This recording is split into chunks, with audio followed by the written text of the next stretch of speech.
Jambo na karibu katika taarifa yetu ya habari za asubuhi leo, ni tarehe 7 mwezi wa 8 mwaka 2026, ikiwa itakuwa ni mara ya kwanza kufuatilia habari kupitia Congo Post News. Hakikisha unajiabone na comment, vile vile una partager na wengine ili waendelee kupata habari zetu za kila siku. Vile vile unaweza kutuandikia kwa namba ambayo inaendelea kwenye video, kwenye picha, na ukatupatia maoni yako, aiza mapendekezo yako baada ya kusikiliza matangazo yetu mbalimbali kutoka mashariki mwa Jamhuri ya Kidemokrasia ya Kongo, vile vile pembe zote za dunia. Asante mpendwa msikilizaji na mtazamaji, na karibu katika taarifa yetu hii ya habari. Habari za leo zinatoka katika eneo la Rubaya wilayani Masisi mkoani Kivu Kaskazini, mashariki mwa Jamhuri ya Kidemokrasia ya Kongo, ambako shughuli za uchimbaji wa madini zinaendelea huku ukiwa na tuhuma za uporaji wa rasilimali za taifa. Kwa mujibu wa taarifa zilizotolewa, uchimbaji wa madini katika eneo hilo unaendelea kama kawaida licha ya hali ya usalama kuwa mbaya. Rubani moja maeneo yenye utajiri mkubwa wa madini muhimu, hususan coltan, madini yanayotumika katika utengenezaji wa simu za kisasa, kompyuta na vifaa vingine vya teknolojia. Ripoti zinaweza kuwa kwa miezi kadhaa sasa rasilimali za madini kutoka Rubaya zimekuwa zikiendelea kusafirishwa nje ya nchi kupitia mitandao inayohusisha makundi yenye silaha pamoja na wahusika wa kigeni. Hali hiyo imeendelea kuzua wasiwasi mkubwa kutokana na athari zake kwa uchumi wa taifa na maisha ya wananchi wanaoishi katika eneo hilo ya migodi. Wachambuzi wa masuala ya usalama na uchumi wanasema kuwa uporaji wa madini umechangia kuendelea kwa migogoro ya silaha huko mashariki mwa Jamhuri ya Kidemokrasia ya Kongo, kwani mapato yanayotokana na biashara hiyo yanadaiwa kutumika kufadhili shughuli za makundi yenye silaha yanayodhibiti baadhi ya maeneo ya uchimbaji. Serikali ya Jamhuri ya Kidemokrasia ya Kongo inaendelea kusisitiza mara kwa mara kuwa inafanya juhudi za kurejesha mamlaka yake katika maeneo ya migodi na kupambana na biashara haramu ya madini. Hata hivyo, changamoto za kiusalama zinaendelea kuathiri utekelezaji wa juhudi hizo.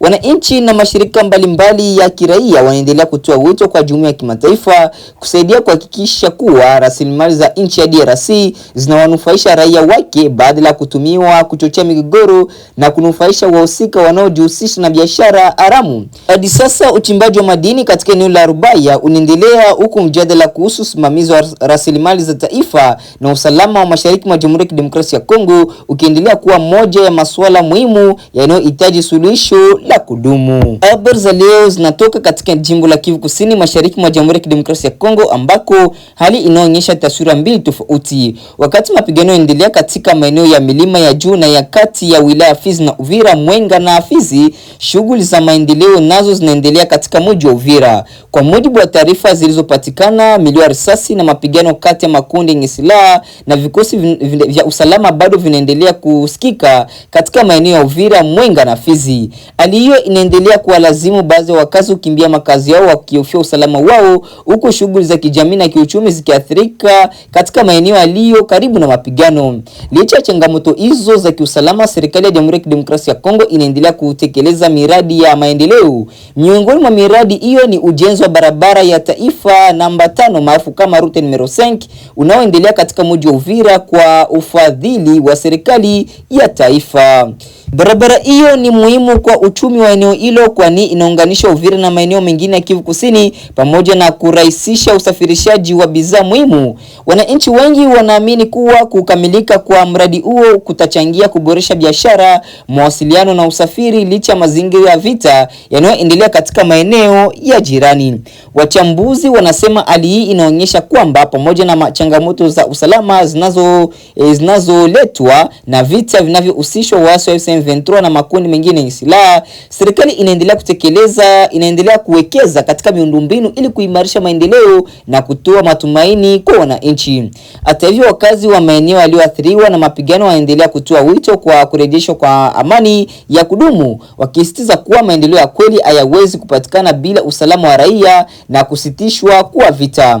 Kwa sasa, wakati mashine zikiendelea kujenga barabara ya route numero 5 mjini Uvira, milio ya silaha bado inaendelea kusikika katika maeneo ya milima ya Uvira na Mwenga na Fizi, hali inayodhihirisha changamoto zinazolikabili eneo la mashariki mwa Jamhuri ya Kidemokrasia ya Kongo. Hiyo ndio ilikuwa ripoti yetu ya habari kutoka katika mkoa wa Kivu Kusini katika mji wa Uvira. Tuendelee na habari kutoka kutoka mashariki mwa Jamhuri ya Kidemokrasia ya Kongo ambako hofu imeongezeka katika wilaya Walikale mkoani Kivu Kaskazini baada ya shirika la kutetea haki za kibinadamu la Bureau d'études ou d'appui au développement de Walikale BDOA kuripotiwa kuwa wafungwa wasiopungua 10 wamepoteza maisha tangu mwanzoni mwa mwaka 2026 kutokana na hali mbaya ya maisha gerezani. Kwa mujibu wa taarifa ya shirika hilo, vifo hivyo vinahusishwa na mazingira duni ya kizuizini ikiwa ni pamoja na ukosefu wa huduma za afya, upungufu mkubwa wa chakula na msongamano wa wafungwa unaozidi uwezo wa gereza.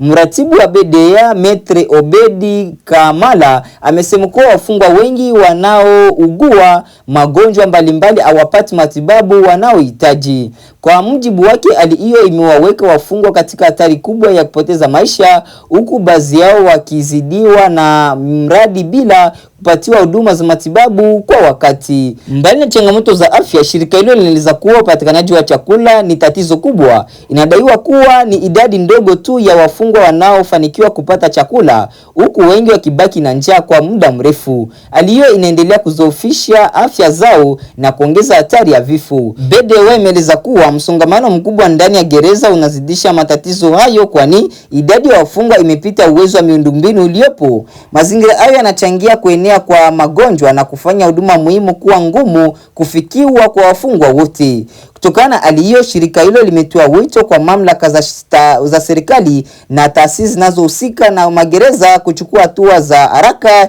ili kuboresha mazingira ya vizuizini. Miongoni mwa hatua zinazopendekezwa ni kuhakikisha upatikanaji wa huduma za afya, kuongeza mgao wa chakula, kupunguza msongamano wa wafungwa na kuheshimu haki za msingi za watu walioko mahabusu na magerezani. Watetezi wa haki za kibinadamu wanasisitiza kuwa licha ya wafungwa kutumika adhabu au kusubiri hukumu, bado wanayo haki ya kupata matibabu, lishe ya kutosha na mazingira salama kwa mujibu wa sheria za Jamhuri ya Kidemokrasia ya Kongo na mikataba ya kimataifa na ya haki za kibinadamu.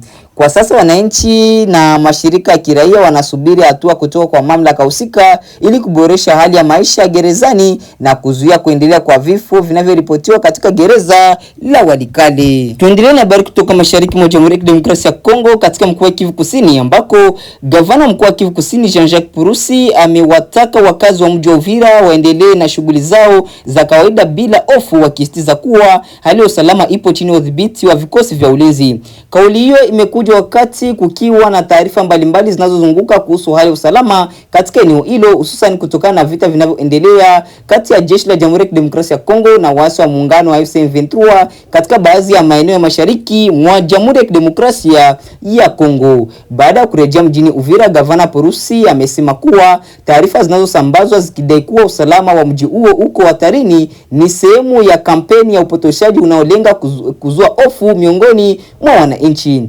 Amewataka wakazi kutopokea wala kusambaza taarifa ambazo hazijathibitishwa na mamlaka husika. Kwa mujibu wa gavana huyo, vikosi vya jeshi la Jamhuri ya Kidemokrasia ya Kongo FARDC pamoja na makundi ya wazalendo wanaendelea kuimarisha ulinzi katika maeneo muhimu ya Uvira ili kuhakikisha usalama wa raia na kulinda mipaka ya nchi dhidi ya tishio lolote. Amesisitiza kuwa serikali ya mkoa inaendelea kufuatilia kwa karibu mwenendo wa usalama na kwamba hatua zote muhimu zimechukuliwa ili kuzuia jaribio lolote la kuvuruga amani. Amewataka wananchi kushirikiana na vyombo vya ulinzi kwa kutoa taarifa kuhusu matukio au watu wanaotiwa mashaka. Kauli ya gavana imekuja wakati kipindi ambacho baadhi ya wananchi wamekuwa wakionyesha wasiwasi kutokana na taarifa zinazosambazwa kupitia mitandao ya kijamii kuhusu uwezekano wa kuongezeka kwa mapigano karibu na mji wa Uvira. Hata hivyo, mamlaka ya mkoa zinasisitiza kuwa hakuna sababu ya taharuki na kwamba vikosi vya usalama vinaendelea kutekeleza jukumu lao ipasavyo.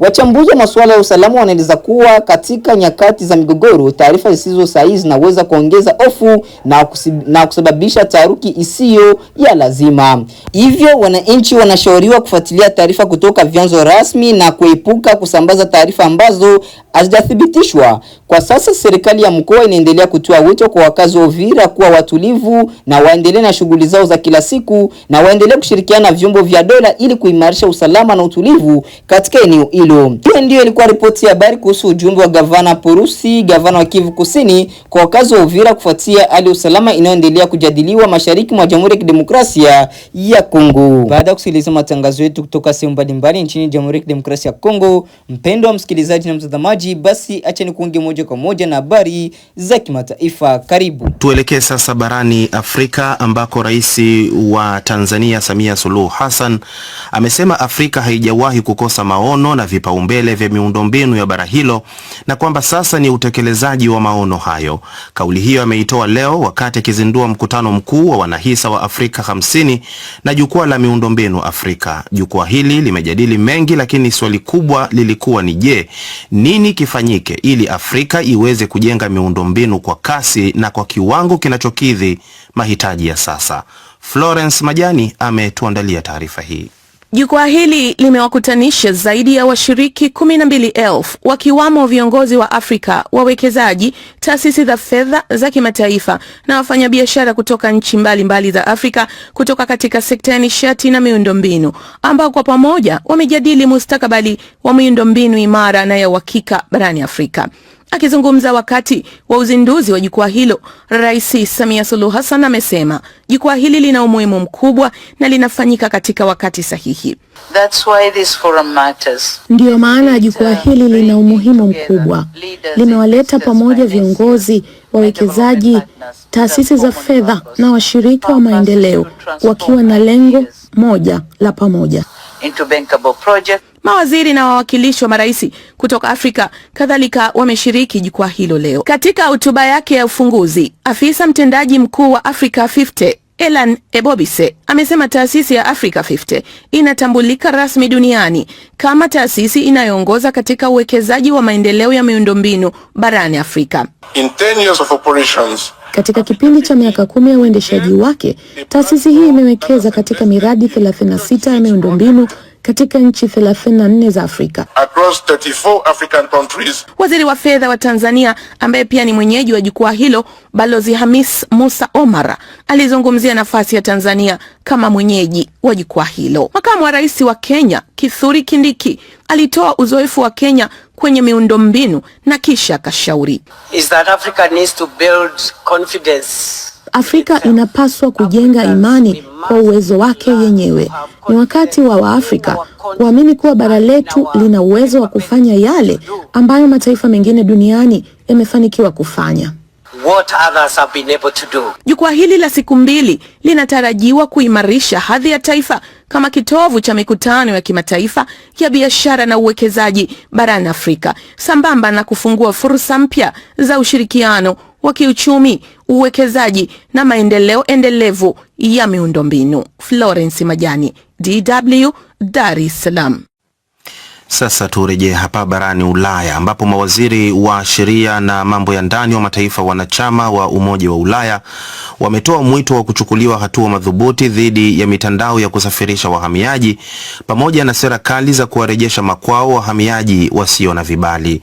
Viongozi hao wametoa rai hiyo wakati wa mkutano wa dharura uliofanyika jana Jumanne baada ya maelfu ya wahamiaji kutoka Morocco kuingia kwenye eneo la Uhispania lililopo Afrika Kaskazini la Ceuta. Zaidi anasimulia Rashid Chilumba. Mkutano huo wa mawaziri uliitishwa haraka baada ya mkasa wa Ceuta kuzusha msuguano mkubwa miongoni mwa nchi wanachama Umoja wa Ulaya. Alhamisi iliyopita, wahamiaji wapatao 72,000 wa Kimoroko waliingia kwa pamoja kwenye eneo la Ceuta ambalo ni mojawapo ya vipande viwili vya ardhi vinavyomilikiwa na Uhispania kaskazini mwa Afrika. Watu 75 walipoteza maisha kwenye msongamano huo ulioshuhudia makundi makubwa ya wahamiaji wakipiga mbizi na wengine wakivuka vizuizi vya senyenge kuingia Ceuta. Kwenye mkutano huo, mawaziri wa sheria na wa mambo ya ndani wa nchi wanachama Umoja wa Ulaya walijadili hatua kadhaa za kuchukua, ikiwa ni pamoja na kuboresha njia za kubadilishana taarifa za kiintelijensia na kuimarisha mipaka umoja huo. Vile vile wameazimia kufuatilia kwa haraka mitandao ya kijamii ili kubaini mapema vichocheo vinavyoweza kushawishi makundi makubwa ya watu kuzikimbia nchi zao na kujaribu kuingia Ulaya. Kamishna wa uhamiaji wa Umoja wa Ulaya Magnus Brunner aliuambia mkutano na waandishi wa habari kuwa wimbi la wahamiaji lililoshuhudiwa Morocco wiki iliyopita lilichochewa na mitandao ya kusafirisha watu kwa njia haramu pamoja na taarifa za upotoshaji zilizoenea kwa kasi mitandaoni. Kwenye mkutano huo, Brunner alikataa kusema iwapo Morocco inabebeshwa jukumu lolote kwa yaliyotokea, lakini akausifu ushirikiano ulioonyeshwa na serikali ya nchi hiyo kwa mamlaka za Uhispania, ikiwemo juhudi za kuwarejesha nyumbani wahamiaji karibu wote walioingia Ceuta. Afisa huyo amesema pia hivi sasa Umoja wa Ulaya unajadiliana na Morocco ili kupata mkataba mpana wa ushirikiano utakaohusisha pia swala la udhibiti uhamiaji. Tunahitaji kutumia uwezo tulionao kwa namna bora zaidi, iwe biashara, iwe sera ya visa, iwe ni msaada wa maendeleo, na hivi sasa tupo kwenye mchakato wa kutafuta makubaliano ya kimkakati na Morocco. Na bila shaka swala la uhamiaji ni miongoni mwa vipaumbele muhimu sana vya makubaliano hayo. Mkasa wa wiki iliyopita ulizusha msuguano mkali kati ya Uhispania na mataifa mengine ya Umoja wa Ulaya, ambayo baadhi ikiwemo Italia ilisitisha kwa muda utaratibu wa kutohitaji visa kwa wasafiri wanaoingia na kutoka baina ya nchi hizo mbili. Denmark na Italia ziliutumia mkutano wa jana wa mawaziri kutoa rai ya hatua kali zaidi za kudhibiti uhamiaji. Waziri wa uhamiaji wa Denmark, Morten Bodskov, ameutaka Umoja wa Ulaya kuongeza fedha zaidi kwa ajili ya ulinzi wa mipaka. Mwenzake wa Italia anayeshughulikia mambo ya ndani, Matteo Piantedosi, amependekeza kuanzishwa vituo nje ya Umoja wa Ulaya kushughulikia maombi ya wahamiaji na kuwarejesha haraka walikotoka au kuwahamishia kwenye mataifa mengine. Shukran Rashid Chilumba kwa taarifa hiyo. Sasa tuelekee viwanjani ambako michuano ya kombe la WAFCON inaendelea nchini Morocco, huku jumla ya timu 5 zikiwa tayari zimejihakikishia nafasi ya robo fainali. Afrika Kusini, mabingwa wa mwaka 2022 na waliowahi kuwa washindi wa pili mara 5 kwenye mashindano haya makubwa ya soka la wanawake Afrika, waliambulia ushindi mwembamba dhidi ya Burkina Faso na pia walihitaji Ivory Coast iwashinde Tanzania. Saumu Njama amezungumza na Geoffrey Mwamburi, mwandishi wa habari za michezo, na kwanza anaangazia matokeo ya mechi za kundi B. Afrika Kusini walijitahidi sana, japo vile viwango vyao kidogo vilikuwa vimeshuka sana katika makala haya, ikitiliwa manani kwamba ni timu ambayo imeshiriki mara si moja na pia imewahi vile vile pia kuweza kuliwahi ile taji, lakini nafikiri kuwa ni lazima ongeza kushinda, kwa sababu ukiangalia walianza kwa kujikokota. Kocha ambaye wako naye Desire Anlis, kocha ambaye kwamba amekuwa na timu hiyo kwa kipindi kirefu sana, alibadilisha tu mikakati na kuweza kubadilisha mbinu kuelekea mechi ambayo kwamba waliweza kuipiga hapo jana na kuweza kupata ile ushindi. Twiga Stars wamepambana mno, tumeweza kuona angalau wameondoka na pointi zao 3. Nini kiliwasibu? Walikuwa wapi dhidi ya Ivory Coast? Twiga Stars nakumbuka tukizungumza na kocha kuelekea katika mchezo wao na kwa kweli unakumbuka katika mechi ambayo kwamba ilipita kulikuwa na makosa ambayo yalijitokeza, makosa ya kimbinu, lakini dhidi ya Ivory Coast walijipanga vizuri. Ukiangalia ile mchezo ulikuwa ni mchezo ambao kwamba ulikuwa ni wa kimbinu, ulikuwa ni mchezo ambao kwamba ni wa kiakili zaidi. Timu ya Tanzania imejitahidi sana ukilinganisha katika ukanda wa Afrika Mashariki. Kikosi kiko vizuri, niangalia kikosi kinashirikisha wachezaji ambao kwamba ni wachanga kuelekea katika mashindano yajayo ndipo atakuwa nafuzu. Naamini ni mojawapo ya timu ambayo kwamba inaweza kuangaliwa sana. Harambee Starlets wamerudi nyumbani bila pointi hata moja. Pengine nini wamejifunza kwa mtazamo wako kina dada hawa wawakilishi wa Afrika Mashariki? Kubwa ambacho kwamba wamejifunza ni maandalizi. Ukiangalia nafasi nyingi sana za kufunga magoli ndio jambo kwamba liweza kuwaponza. Jambo lingine ambalo pia kocha Odemba lilikiri baada ya mchezo ni kucheza na timu ambazo kwamba zinakuwa ranked katika nafasi ya juu. Nafikiri unajipima vizuri uwezo. Kwa hiyo ni mechi ambayo kwa kweli ama ni tournament ambayo kwa kweli Kenya inaondoka ikumbuka kwamba haijafunga hata bao moja na haijaupata hata ushindi hata mmoja, ikilinganishwa na makala ya mwaka 2016 ambapo kwamba ilishiriki kule Limbe na Yaounde Cameroon. Kuna swala pia la uteuzi wa kikosi. Ukiangalia kwenye kikosi cha Kenya ni mchezaji mmoja pekee yake ambaye alishiriki katika makala ya mwaka 2016 ambaye lile na war. Ni funzo ambalo kwamba wamelipata kujipanga upya. Leo ni zamu ya Malawi dhidi ya Zambia, kisha mabingwa mara 10 Nigeria watashuka dimbani na Misri. Hili kundi C, ushindani uko vipi na labda tutarajie nini? Inavyosimama kwa sasa hivi ni kwamba Malawi ana alama 6, wanaongoza kundi baada ya kazi nzuri ambayo walifanya katika mechi zao mbili, wameshinda mechi 2. Zambia nafasi ya pili kwa alama 3, wametoshana alama na Nigeria nafasi 3, nafikiri kwa sababu ya utofauti wa magoli tu, kwa sababu Zambia wana ubora wa magoli alafu Misri wanaburura mkia. Ili kundi Misri moja kwa moja nafikiri kimahesabu wana kazi ngumu sana, kwa sababu wanapiga zile hesabu za Kenya na Senegal. Nikitathmini tu nahisi itakuwa ni mchezo mzuri. Misri na Nigeria, Misri wana kibarua cha ziada, Nigeria tajriba ambayo kwamba wako nayo wataitumia vizuri sana. Alafu mchezo mkali ni huo wa Malawi na Zambia. Wakijipanga vizuri, Zambia wanaweza kuelemea Malawi, japo itakuwa ni shughuli pevu. Yaani hapo ndipo tunapohitimisha matangazo yetu ya habari asubuhi ya leo, ikiwa ni tarehe 7 mwezi wa 8 mwaka 2026. Mpendo wa msikilizaji na mtazamaji, basi tukutane katika taarifa ya habari za mchana. Asante, chao.